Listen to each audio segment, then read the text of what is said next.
What is going on, diehards and degenerate gamblers? Happy Monday evening to y'all, and I'd like to welcome you to the first ever pre-recorded episode of the Die Hard MMA Podcast. I do have to apologize, everybody, for not being live, but as you may well know, this is Thanksgiving week, and if you couldn't tell, I'm going to go ahead and apologize for the shitty quality, both of the camera and of the microphone and of the voice. Your boy is down with a little bit of something. So I caught wind that I was not feeling well and I was starting to get sick. And I figured, you know what? I had better record something in a hurry so that I can go ahead and get this show out for you. You guys have a little bit of something at least to listen to this week. I don't want to leave you hanging. I can guarantee you right now, well, if I am live in the chat, that's actually me. But I've probably got 5 blankets and 2 dogs on me instead of being on camera for you right now. So just wanted to make sure I jumped in, got you guys some kind of a show. It's a break week this week. We made it. We got through the UFC fights last week. What a roller coaster. I mean, the main event being rug pulled from us at the very last second. Obviously, we hope Derek Lewis is okay, but what an absolute madness of an event that was. Came out with a nice little win, got the positive there, had some violence bet spots there at the end. I got to tell you guys, I'm a little frustrated with Natalia Silva. That girl, her last fight, I had her absolutely pegged. I got her as an underdog. I had the round 3 TKO spot. What does she do? Lets her girl survive, gets to a decision win. And this week, this time, when I don't have the round 3 TKO, that's when she gets the dang thing done. So I'm a little frustrated with Natalia Silva. I'm a little frustrated. But really great to see Vanessa Demopoulos go ahead and etch the win there. She came on last week. Surprise guest. If you guys didn't see that, go check out, last week's podcast. It was awesome for her to get the win there for us. And I did go ahead and add in a bet on her at the last second. Look at me picking a Miles Johns fight, right? I mean, who would have thought? I never pick Miles Johns, and I never pick against Vince Morales. I did both in the same event. I didn't bet on it, but I'd like to pat myself on the back. I'm pretty proud, of that accomplishment. I need to address the elephant in the room here, the Charles Johnson decision. Oh my goodness. I can't. So the only thing I can think of, first off, shout out Sal Diamato. Thank you, buddy. I could use the money. The jingle in my pockets is nice. I think it was because Charles Johnson was landing the more effective strikes. We've seen that time to time where the damage just kind of outweighs everything. I mean, Jennifer Maia got the win on this card. Congratulations to her as well. That was a dumb line. In hindsight, we all should have been all over Jennifer Maia. But, she lost that fight to Jessica Ai because of the accidental head clash, busted her open. She had blood streaming down her face the entire fight. That's the only reason she lost the decision to Jessica Ai, not because she lost the fight, but because it looked bad. I think that's what happened here. Zalgas clearly outstruck Charles Johnson. He was more effective. He did more in every way, shape, and form during the fight. But every time Charles Johnson landed, like, you could see the physical reactions from Zalgas. His face was busted up. It was red. It was puffy. Like, that's got to be the reason for the fight being that way. And then in the third round, oh my gosh, like, the amount of fouls, I have no idea how Charles Johnson didn't lose a fight. The eye poke, multiple cup shots, like, he absolutely should have gotten a point deducted. And then Zalgas Zumagulov in the third round, like, stunned his leg. I mean, we're talking Sean O'Malley, like, that leg is falling apart. There's nothing he can do. I don't know how he's going to stay in this fight. And somehow Zalgas just doesn't have the fight IQ to go back to the leg kick that nearly crippled his opponent. I'm not sure what happened there. Zalgas bettors, you have more than every right to be upset about the way that fight went down. Jack Della, that guy's a monster. I mean, round 1 murder as expected. That was awesome to watch. And then Andre Fialho, the Muslim Salikov fight. I did end up just having the under on that one. I had the under, or the doesn't go the distance, parlayed with the under in the main event. And then when the main event got scrapped, I just threw extra money to make sure I could win at least one unit on the doesn't go the distance there in that fight. And when it got to round 3, I was sweating bullets. I thought that Muslim Salikov was going to get the finish there in round 2. He didn't. He's older. I thought there was a chance that it was going to slide its way to the decision after that and ruin my night. Thankfully, got the TKO there deep in the third. So, small little night. I'll take the small win at this point, chipping away at it. That's better than a small loss. So a couple of lucky breaks here this week on a weird night of fights. And then, Waldo Cortez Acosta showing us that maybe he is real, maybe he's legit. And Kennedy doing the good old Homer Simpson in the main event here, the co-main event turned main event. It was fun to see him get the win. You got to think Ion Cutelaba is headed for the PFL or something like that at this point. But hey, speaking of the PFL, we are talking PFL 9 this week. Now, I'm sorry, I apologize, PFL 10. I'm going to just kind of run through this thing with you guys, and I want to be full, open, honest, and frank with you. I did not do the amount of research that I would have liked to or normally would for like a full-on UFC card breakdown, but this is the Die Hard MMA podcast, not the Die Hard UFC podcast. So especially with there being nothing going on, and I know not everybody has necessarily a family or a group thing to do on Thanksgiving, I wanted to make sure I got some kind of episode out for you guys and just kind of run over the card and talk about it, but take everything I say with a grain of salt because I have not put the love, care, and effort into this that I normally would have. So this is mostly just an exercise for fun here. PFL 10. We are looking, let's go ahead and start down at the bottom here. It looks like Big E Walsh, Tom Gasser. Honestly, when we get PFL, this show, folks, the PFL is bonkers. Like, we've talked about it before. There have been some like massively questionable things that have happened in the PFL, decision-making, judging, prospects, like stuff like that. Be careful. Just be careful. So I'm going to skip these first couple ones because I know nothing about these fighters. And with them being 0-0, 1-1, 6-0, 2-0, like I don't have the time to look into them and what they do best. But the Magomed Karamov and Gleison Tibau fight. Now, I was one of the lucky sons of bitches that somehow managed to cash Gleison Tibau plus 400 or whatever it was when he pulled the upset over Rory. And that fight was essentially a robbery. I thought he was live to get the win, and I felt like, you can justify the bet, so I did for one unit. Watching the fight, he never should have deserved to get his hand raised, but again, you got to take the lucky bounces when they come, right? Like, we've all had our fair share of bad luck bounces. You got to just kind of, thanks anytime you get one of those good luck bounces, but I can't claim that was the correct decision there. Magomed Karamov probably should go ahead and just run through Gleison Tibau here in this spot. This is going to be a pay-per-view, so I'm wondering, with no other, UFC going on, I wonder if Superbook, because most of the time, the lines on the show, they're all brought to you by Superbook Sports. I wonder if Superbook is going to provide lines for the PFL this time around because of it being a pay-per-view. It doesn't look like they have lines up right now, so just so you guys have a heads up, the show obviously is brought to you by Superbook Sports, as always. But I'm going to have to quote DraftKings lines for this particular show because they are the betting partner of the PFL, and that's where I know we can find lines to talk about this as far as sports betting in the show goes here today. So bear with me here while I go ahead and get that pulled up so I can at least tell you what the numbers are when we're talking about these fights. Oops. All right. Where are you at? UFC. Okay. Not UFC, PFL. What am I doing? Sorry, guys, bear with me. Like I said, I'm running on sick brain. Did not sleep well the last couple of nights, so kind of barely surviving here. Your boy is.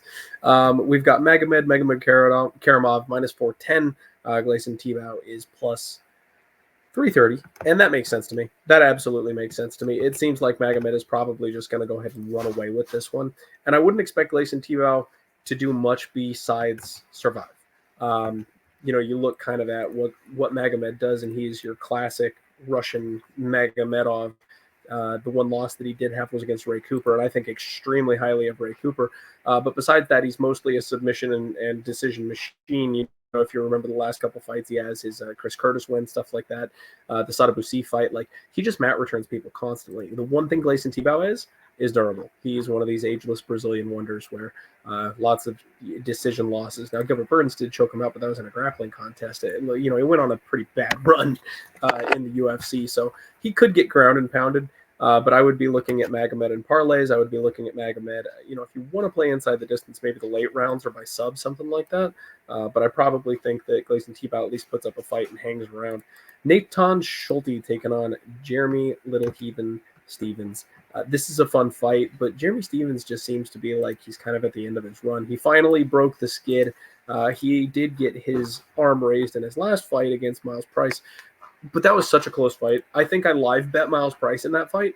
I think in the middle of the second round or something like that, I threw a live bet on Miles Price, if memory serves correctly, because I thought it was close enough that he was going to maybe get the nod, except that this was the one time Stephens finally did go ahead and show up. So I don't expect much from him here in this spot, but at the same time, these last couple opponents have been a giant step down for him, but now he's stepping right back up, because even though this is PFL, even though, most of the time you'd expect PFL fighters are not quite the level of UFC fighters in general. Don't attack me. I know that there are some of them out there that are awesome and absolutely would hold their own if they switched over to the UFC. This is one of the guys that I think would be interesting, in the UFC. The split decision loss to OAM was another very, very close fight. Marcin Held is a former UFC fighter. I mean, he's got the win over Jesse Ronson back in the day. There's a lot to like about him here. So this is a fight that I'm, keeping my eye on, but Nathan Schulte is a minus 390 when you've got Jeremy Stephens as a plus 320. So I'm going to pick Nathan Schulte, but this is a line that I do not like. This is a line that I feel like is probably a little bit wide, just kind of off the top of my head. I obviously need to do the tape and see stylistically how these guys match up. You've got the younger streaking fighter that still has some gas in the tank here, 30 years old, American top team trained, versus Jeremy Stephens, who is just kind of at the end of his run. You know what I mean? This guy is absolutely slowing down. You can tell that in his last couple of performances. So I'm going to side with the favorite, but again, don't like the line. I'd be careful about that one. Shayman Moraes taking Marlon Moraes. That's super interesting, right? Like, Marlon Moraes was supposed to fight Hurricane Shane. He gets Shayman Moraes instead. Everyone's going to make the Moraes is going to win joke. You watch for those tweets. You watch for the I'm picking Moraes to win tweet, because it's coming. It's coming. Another spot where, I like this fight better for Marlon Moraes because, I thought Hurricane Shane was just going to murder him. He's getting, if he doesn't finish you in round one, he's getting finished. That's how he's been in the UFC for the last couple of years. I don't expect that to change at this point. He's an old dog. You can't teach him new tricks. He's going to keep doing what he does. Shayman Moraes, I felt like, was a guy that could have stuck around in the UFC. I was really kind of surprised when they cut him. I thought his performances were solid enough to warrant keeping a roster slot here. And really, when you look back at his losses here so far, the Lance Palmer decision, I think that was a pretty close fight, if memory serves correctly. The Brendan Loughnane fight, Loughnane is doing wonders over there in PFL. He's doing the dang thing. So can't really take too much away from him in this spot. The one thing I do question about Shayman Moraes is his durability. If memory serves correctly, he gets dropped pretty regularly in fights. So if there was ever a spot for your guy Magic Marlon Moraes to go ahead and pull one last rabbit out of his hat, especially early in the fight in the first round, this would probably be that spot. I do not see lines for this fight at the moment, and that's probably because they were expecting the Hurricane Shane versus Marlon Moraes. So unfortunately, I can't quote anything here for you, but I would think that Marlon Moraes would be an underdog, even with Shayman not necessarily being quite as shiny of a new toy as Hurricane Shane was. You would think that it's going to be a pick'em price, probably at worst. I would struggle for them to make Marlon Moraes a favorite here or something like that. But Marlon Moraes inside the distance, Marlon Moraes by knockout, those actually would kind of intrigue me here in this spot. We'll see what they end up doing once the lines actually get up here for this one. Omari Akhmedov taking on Rob Wilkinson. Omari Akhmedov is a guy that in the UFC, and also now that he's shifted over at the PFL, I think I like to think. He's incredibly skilled, great grappler, strong wrestler, good high-level BJJ. He can also nuke people with big power shots when he gets the chance to, but he fades. He falls apart in the second round, and then in the third round, he just has nothing for you. And he gets TKO'd in the third all the time because he just completely runs out of gas. Now, that does seem to be something that he has worked out, and when he gets a slight step down in competition, he's able to keep it going. So like you saw his last couple of fights, the Josh Silveira fight, I actually believe I bet Josh Silveira in that spot, expecting him to go ahead and fade the way he usually does, and he didn't. So you've got to kind of anticipate that it's not necessarily something that's going to happen at a lower level. But like the Jordan Young fight, I made a live bet on Jordan Young at 10-1 when they fought, because I knew it was coming. I knew that eventually he was going to slow down and not be able to keep pace with the young buck. Robert Wilkins is on an absolute tear right now. this guy is on another level. He's 16-2, and he's one of these Factory X fighters that we really like, and he's just tearing through people. He keeps a high pace, and he just steamrolls guys. So I think that he'll be able to survive the early onslaught of Omari Akhmedov, and then he will eventually slow down. I think Rob Wilkinson is somebody interesting to look at here at minus 195. So if you're looking for another parlay piece, I mean, he's maybe a little bit sketchy. I'm not entirely sure you want to lay too much chalk on him, but I will pick him to get the win. And honestly, I will pick him to get the finish. I would be looking for a second or a third round finish on Rob once Omari Akhmedov gasses out. That's my classic move when facing Omari Akhmedov or betting on or against Omari Akhmedov, because it just happens. It seems to happen so often. Like, I want you to look back at this thing here. Jordan Young got him out of there in the third round, which is just, gorgeous. Brad Tavares nearly did. That's the one that I'm really upset about. Both Brad and Chris Wyman, because both these guys I had round 3 sprinkles on, and they both had him on the ropes in the third round, but then couldn't quite get it done. But look at this. Elijah Zaleski, Sergio Moraes, both got him done in the third round. Gunnar Nelson got it done in the first, but even back here, all the way back at the beginning of his career, it's round 2. It's always late. It's always, if you've got a good gas tank, you can take this guy out deeper in the fight. So that's what I like to look for against Omari. I'm going to go ahead and pick Rob. Sorry, folks. Once again, kind of rambling a little bit here. I'll try to tighten it up on these last couple fights just because, this is Sick Brain Clint trying to bring you a good show. But make sure, anyway, I know this isn't the most spectacular episode I've ever done, and I do apologize for that, but make sure you hit the like and subscribe and support us here at Pub Sports Radio anyway. And Oral B needs to get the hell off of my screen here. I hate Tapology and their stupid ads. I need to come up with some graphics or something here for myself on the show. I'd make everything look much, much sexier. Sadabusi is a guy that I keep thinking has kind of topped out, and he keeps getting better. Like, if you've been watching the PFL fights, Sadabusi just keeps on doing the damn thing recently. His run recently has been very, very impressive. Even though he's facing, again, kind of a lower level competition, the only guy that took him out was the soon-to-be and current champ, Magomed, and Danilo Taylor. Now, this is a guy that I need to look into more because even though Rory McDonald is not Rory McDonald anymore, it was devastating what he did to Rory McDonald. And if he's got any type of like grappling game involved with him, like Sadabusi has worked really, really hard on his grappling to make sure he keeps his fights standing, where he's going to have an advantage over most of the people that he fights. But the fact is, time has kind of passed, and Sadabusi is an older guy. We see the changing of the guard everywhere in MMA in the year of our Lord 2022. So I kind of expect that to happen potentially here. Again, I need to do a little bit more research. I need to look into his opponent just a bit more, but I think Danilo Taylor would be an interesting underdog for this card. He's impressive. He's powerful. His striking is solid. He's young. Like, that's a big thing here. That's a 10-year age gap. He's 25 and Sadabusi is 35. Like, I know you like the experience edge, maybe that veteran savvy, but at the same time, you also gotta be respectful of the fact that younger fighters just tend to win in MMA, and the type of hammers this guy brings to the table is not nothing. So maybe a dog shot here for this fight, but I again need to do some more research before I sign off on that. Stevie Ray OAM, man, OAM just keeps doing the dang thing. He has such a measured pace in the PFL. It's something he's been following the exact same game plan every single fight, and he just keeps a measured pace and keeps trucking his way through these fights. And it's been impressive. It really has been, because I keep thinking he's going to like slow down or slip up or drop a fight or something, and he just doesn't. He just doesn't. Whether it's the striking or the grappling, his wrestling is decent. He paces himself well, even though he kind of has a bit of a cardio issue that I don't like. He manages to do what he needs to do. And then his striking is just methodical. He's got a nice hard jab. He's a big, physical, strong dude.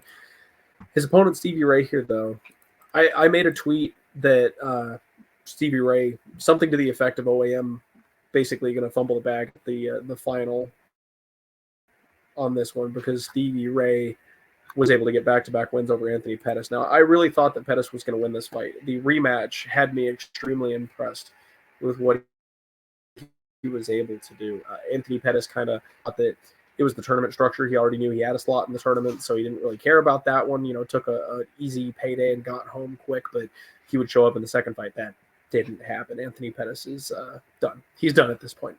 So Stevie Ray got the win on that second one, and that night I tweeted something about him being the PFL championship. So I need to go back and really see if I want to double down on that or if that's a tweet that I can just kind of pretend never happened. But OAM is minus 360 and Stevie Ray is plus 295 in this spot. And it just, again, without doing the research and seeing if I've got an angle on Stevie Ray, just going off memory, it's hard to argue against OAM being a decent-sized favorite in this spot, but I still think that's too big. Right? I just think this fight will be competitive. I do think it will be close.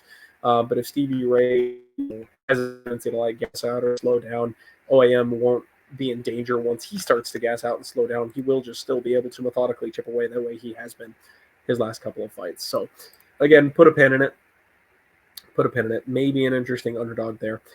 The fight everybody's been waiting to talk about here. Julia Budd, Aspen Ladd.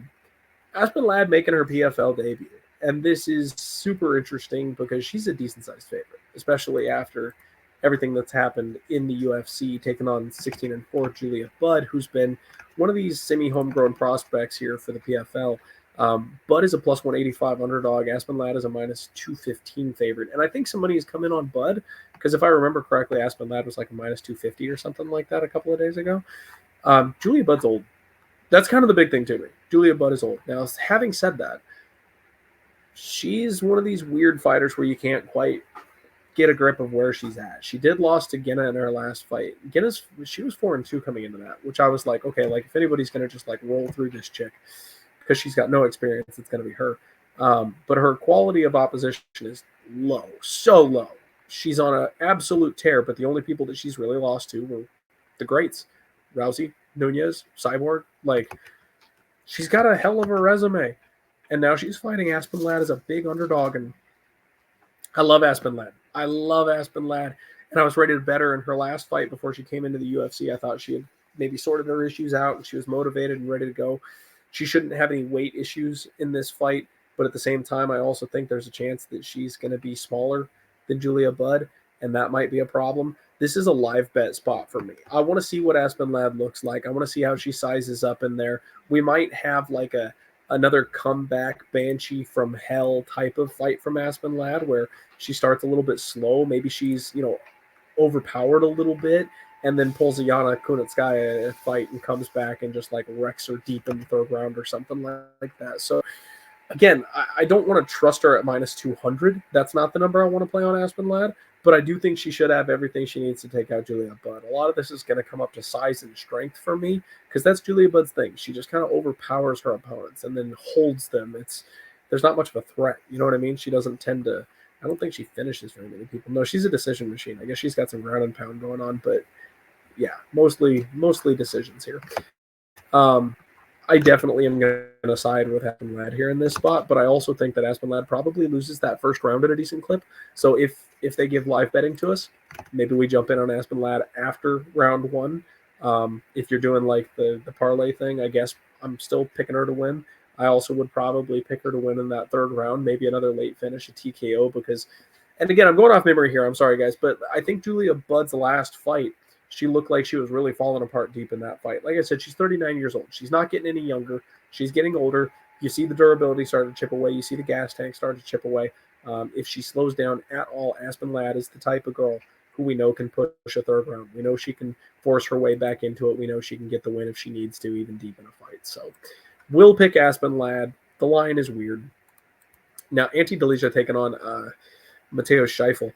This fight is super intriguing to me because, frankly, guys, you remember, most of you don't, because a lot of you are Conor McGregor babies and COVID MMA fans. And by the way, I'm not bashing you for that. There's nothing wrong with that.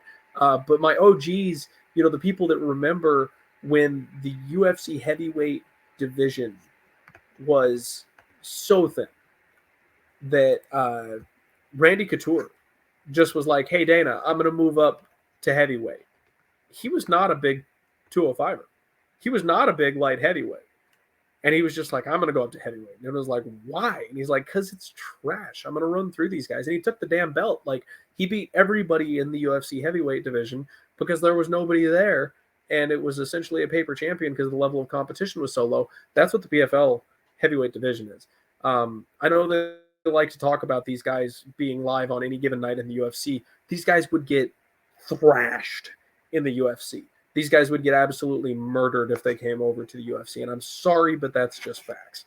Ante Delija is a guy who I simply do not trust.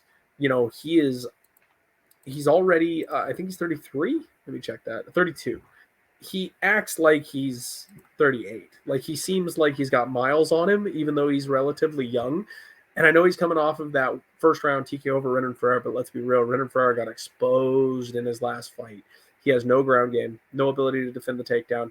That was an easy win. And yes, he did knock out Scheifele in their last fight, but that was earlier at the beginning of the year. And then he just kind of has another really low-level, questionable opposition here. But you go back here and like this Mercine Tybura leg injury, that one was sketchy. It was a weird fight. He's talented. He can wrestle. He's got knockout power. Like, he's the kind of guy that he can do kind of everything you want a heavyweight to do. But I question his gas tank. I question his durability. He's pulled through in some spots, so I can't say I question his heart or anything like that. But I have serious questions about Ante and his ceiling. Now, Mateos, I also have questions about. Like, I can't tell you that this guy is like the second coming or anything. I can't be super high on him. He did destroy my poor guy, Juan Adams. And you guys know, way back before when I wasn't sure what I wanted to do with the podcast, I had a couple fighters come on and did interviews. I've got a real soft spot for Juan Adams. He's my boy because he was one of the first ever fighters to give me the time of day. He did come on the show, did do a podcast with me, and that's when we thought he was going to be something in the UFC. And even though Juan Adams has not necessarily been what everybody expected him to be, and I thought he's gonna do better in the PFL than he would have in the UFC, obviously.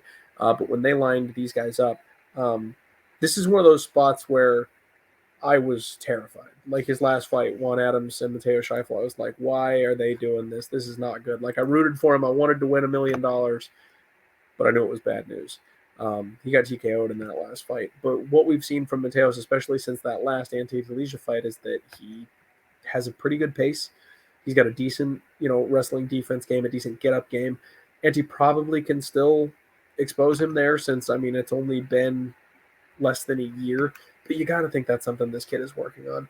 The big question for me, though, is the chin, because he has been knocked out a lot. You go back, it was Asmat Mirzakhanov on the Contender Series that got him there, and John Alon, that's not a good look. Like, that's just not a good look. But he's a middle-of-the-road heavyweight. I do think he's got room to improve. I do think he's got room to get better, and the fact that I just kind of don't like Ante Delija in general. The plus 195 on Matteo Scheifele is something that I would be a little bit intrigued with. We'll see what it looks like if I want to actually pull the trigger there or not. It's the level heavyweights, folks. Anything can happen.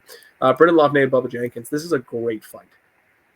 Bubba Jenkins is one of these guys that just keeps getting better. He's been so fun to watch, and I saw him months ago, or maybe even a year or two ago at this point, and I was like, you know what? I need to remember that guy. Like, when I saw him fight, I was like, I need to keep an eye on this kid. And I think that was the Gracie fight. Didn't he? Oh no, I'm sorry, I'm mixing up my fighters here. That might have been the Chris Wade fight. Like, even though he lost that fight, I was like, I need to keep an eye on Bubba Jenkins. At any rate, he's had a decent level of competition. These guys are definitely not bad here in the PFL. It's an okay level of competition, but it's still nothing really to like super write home about. The win over Kudo in his last fight, though, is a big one. Brendan Loughnane, on the other hand, he's looked beastly. Like, since he lost that split to Mavli, he's just come out and done what he needed to do. This is a guy that I thought the UFC was going to pick up. I'm kind of surprised that they didn't. He did just squeeze by one of his opponents recently, but the fight against Wade in his last one, you couldn't ask for much more than what he did. It looks like he's rounding out his skill set, physicality, the IQ seems to check out. I kind of like Loughnane, but at the same time, I don't want to really step in front of Bubba Jenkins. Jenkins is they call him bad man for a reason. He is a bad man.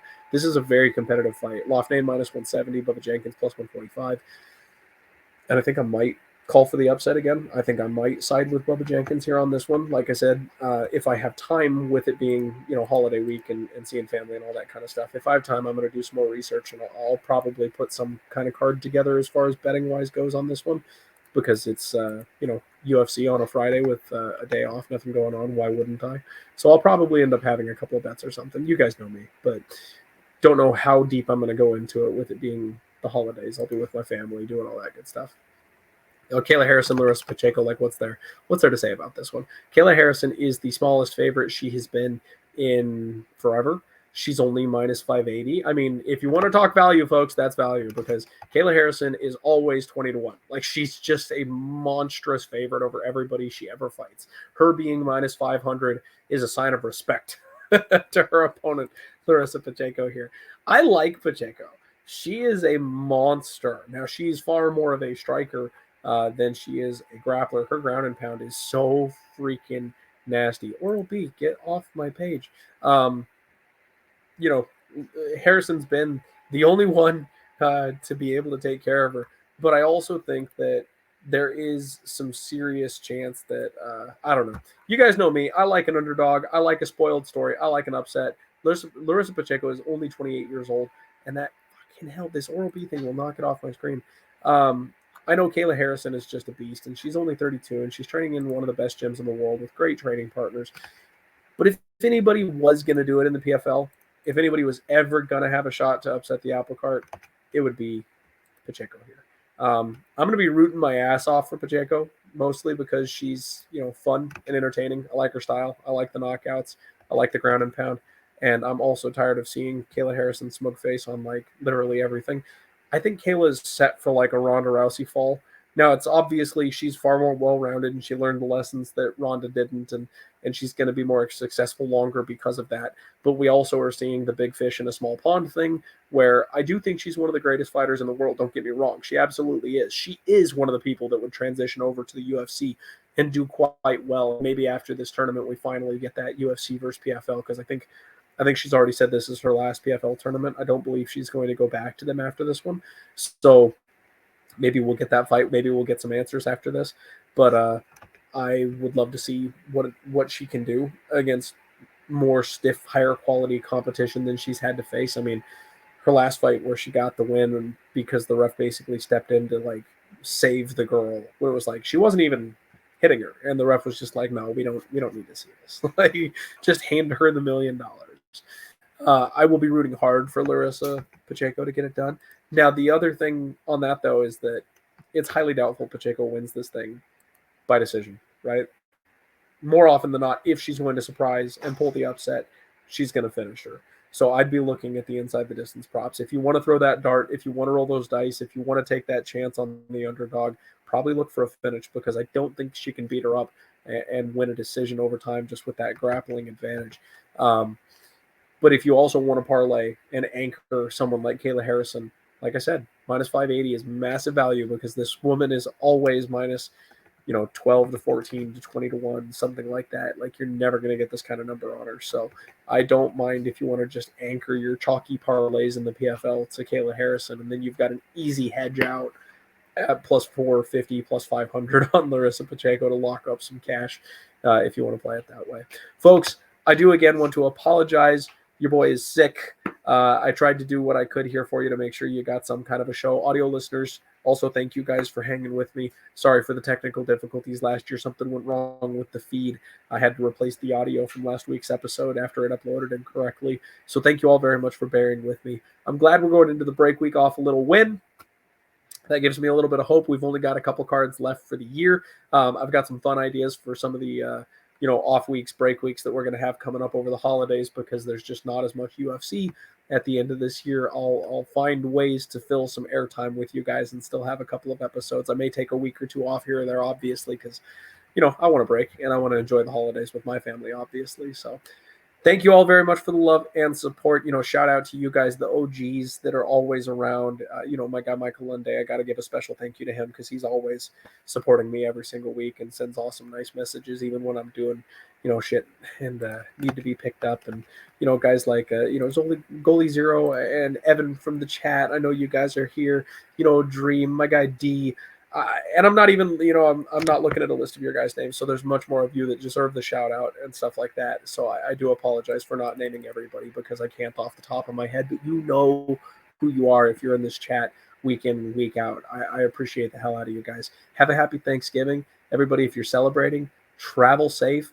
And the last thing that I want to leave you with, the most important thing that I can tell you today, is that ham is so much fucking better than turkey. Like, I don't know why people think that turkey is this big deal. Honeyed ham is where it's at. That's the money shot. Like, if you're going to do Thanksgiving, get yourself a honeyed ham, because the turkey is just dry, white bird meat.